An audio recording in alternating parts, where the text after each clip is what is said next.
যে বন্ধন তৈরি করে রেখেছিল, এই বন্ধনের উপর হাতুড়ির আঘাত হয়েছে বারবার। এই হাতুড়ির আঘাত সত্ত্বেও ইস্পাত কঠিন এই বন্ধনকে কেউ ভাঙতে পারেনি। আজও বাংলাদেশ এগিয়ে যাচ্ছে, আজও বাংলাভাষী মানুষরা এগিয়ে যাচ্ছে। চক্রান্ত আছে, ষড়যন্ত্র আছে, কিন্তু সকল ষড়যন্ত্র চক্রান্তের যে বেড়াজাল, সে বেড়াজালকে বারবার ছিঁড়ে ফেলেছে এদেশের সকল সম্প্রদায়ের মানুষ। এবারেও শারদীয় দুর্গোৎসব উপলক্ষে আমরা নানা কথা, আমরা নানা ধরনের অপপ্রচার অপতথ্য ছড়াতে দেখেছি, দেশের ভেতর থেকে দেশের বাইরে থেকে। কিন্তু তারপরেও এদেশের মানুষের সকল সম্প্রদায়ের মধ্যে যে শুভেচ্ছা বোধ, ভ্রাতৃত্ববোধের যে নিদর্শন, সেটা দেশের মানুষ প্রতিষ্ঠা করেছে। এদেশে যারা পরাজিত শক্তি,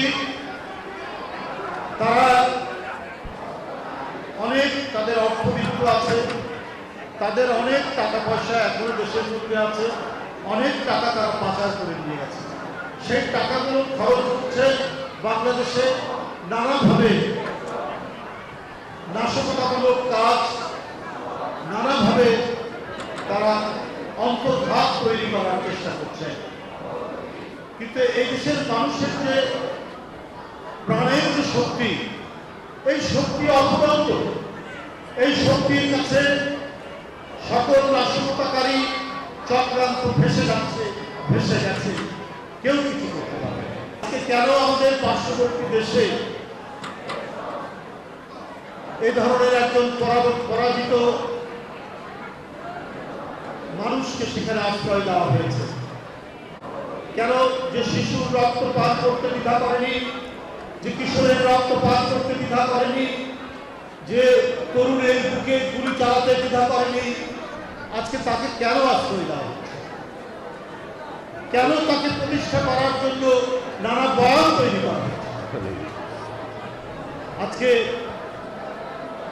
এই প্রশ্ন সবার মুখে মুখে, এই প্রশ্ন সবার কাছে।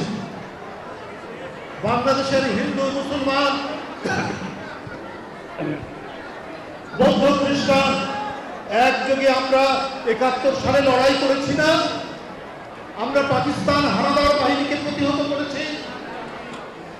তো অন্য কোনো হানাদার বাহিনী যদি আসে, তাহলে এদেশের জনগণ, হিন্দু মুসলমান, বৌদ্ধ খ্রিস্টান, সাঁওতাল, ভীল, চাকমা, মারমা সবাই একযোগে সেটা প্রতিহত করে।